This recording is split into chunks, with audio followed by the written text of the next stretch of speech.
Okay, negative exponents. Negative exponents means that it's on the wrong side of the fraction. So here, if we were to follow the subtraction rule properly, 5 minus 9 is negative 4. But the way we talked about it yesterday is you pay attention to where there's more, and there's more on the bottom. 9 minus 5 is 4, so it stays on the bottom. And so what I want y'all to realize is that these two are equal. Okay? This, however, is the proper way to write it, and this is the answer I would expect on a test. Okay? So let's look at examples and go from there. So it says which is correct. So I'm telling you it's this 1 over p to the 4. Okay, so example 2 says 1/4 to the negative 2 power. So I want you to realize that whole fraction is to the negative power, right? So that means if I were to distribute that negative 2 to everything, I would get 1 to the negative 2 power over 4 to the negative 2 power, right? So I need to take this with its negative exponent and move it to the bottom. And I need to take this with its negative exponent and move it to the top. See how I'm saying they're on the wrong side of the fraction when they have a negative exponent? So this becomes 4 to the positive 2 power over 1 to the positive 2 power. When you move them to the other side of the fraction, the exponent becomes positive. Okay? So knowing that, this gives me 16 over 1, which is just 16. Now, the best part about this problem is that there's no letters. So guess what you could have done? Typed it in your calculator. So you could have done 1 divide 4 to the negative 2 power, and it'll tell you 16. Now, some of them, like on our practice here in a minute, they'll give you a fraction or a bunch of ugly decimals, so you're going to have to simplify it by hand. Okay? Like we just did. Okay, so let's look at number 3. Which piece of that has a negative exponent? The 5 or the x? Just the x, right? There's no parentheses where that 3 needs to go to the 5 as well. It's just this piece. So if it's not already a fraction, we're going to make it a fraction. And whatever has the negative exponent needs to move. So that 5 stays on top. Okay? And the x to the negative 3 power moves to the bottom and becomes x to the positive 3. X cubed. Okay? And can I simplify that any further? Nope. So that's your answer.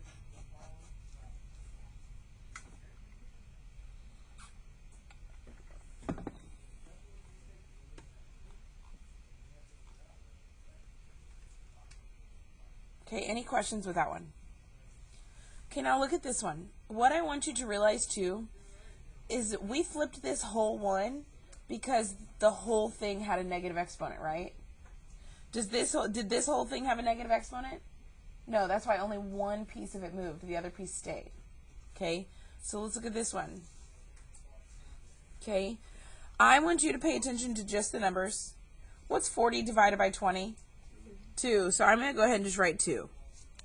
I'm going to draw my fraction bar so I can put things where they need to go. And I'm going to circle everything that has a negative exponent. Okay, so this has a negative exponent, this has a negative exponent, and this has a negative exponent. So this one needs to go to the bottom. So I'm going to bring it to the bottom, m to the first power, so now it's positive. M to the negative 6 power needs to go to the top, and it comes m to the positive 6 power. Now this n to the 8th on top is positive, so it stays up there, right? And then this n to the negative 9th power needs to move to the top, and it becomes positive 9th power.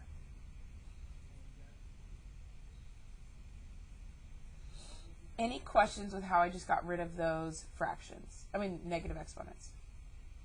Okay, so now I follow all the rules just like yesterday. So what do we want to combine? The m's. How do I combine those? They're dividing, so we subtract. What's 6 minus 1?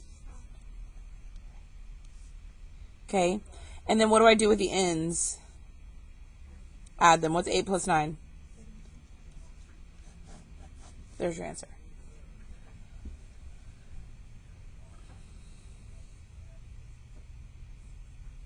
Any questions on that one?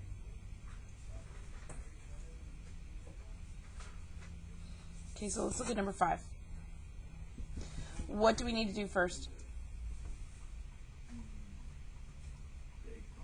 That outside exponent, and it's negative, so I'm going to move it up. This whole thing is a negative 2 exponent, so the whole thing is going to go to the top. 2x3y was already there. And then I moved up the negative 2xy cubed, and now it's to the positive 2 power. Now, do I have to have a denominator? So if I moved everything from the bottom, I no longer have a denominator, and you don't have to put one. Okay, so we're not going to. So I still have this piece, 2x cubed y. Now what's negative 2 squared? Positive 4, right? 2 negatives makes a positive. Now one thing I want to show you is if you type that in here like this, it tells you negative 4. And it's because your calculator follows PEMDAS and it does the exponent before it does the negative. Okay? So if you're typing a negative in here, you have to use parentheses. Okay? So it does give you a positive 4. Now remember, this has an exponent of 1. 1 times 2 is 2. 3 times 2 is 6. I've had a lot of people try to put 9 there. Remember, you multiply power to a power. Okay? Now what do I do?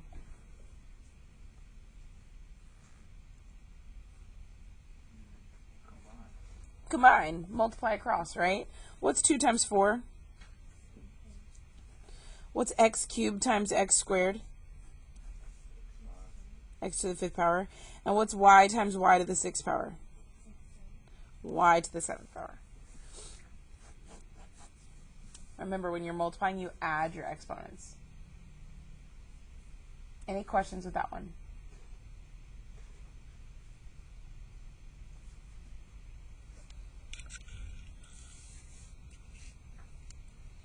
Okay, look at number 6. What part of this do you want to simplify first? Inside or outside? Inside. Okay, we can do that first. So if I want to simplify the inside first, what do I need to do? Move d to the top. And this just becomes AD, but the whole thing is to the negative 2 power. Okay? So what do you want to do now? Move it to the bottom, and it becomes AD to the positive 2 power. Now what? Don't you just give that squared to both of them?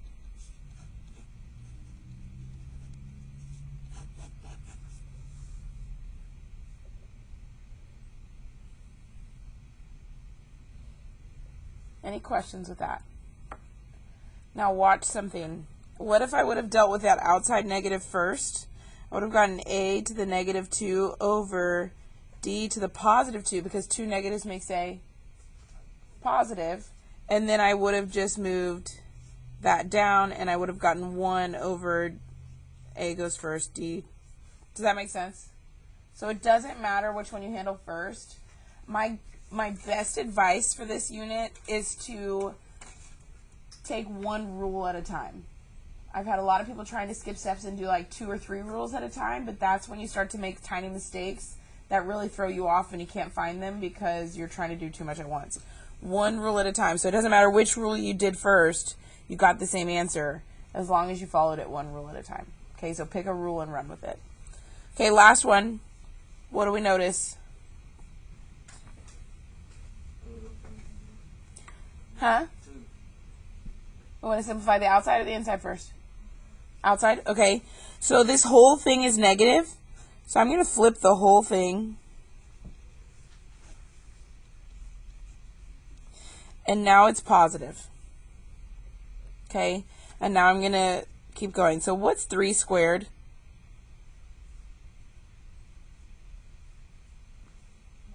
9.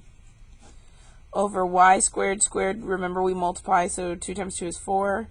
This is technically 1. 1 times 2 is 2. Okay, what's negative 6 squared? Positive 36. And 5 times 2 is 10. Now what? What goes into 9 and 36? Does 9 go into 36? How many times?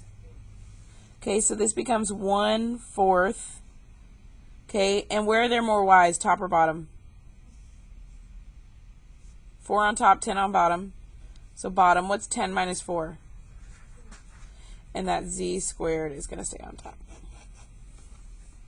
Now, if I didn't put that 1 on top, is that okay? On this one, yes. What about this one? Would it be okay not to put the 1 on top here? No. If it's blank, it has to have a number, okay? Any questions, comments, concerns? Okay.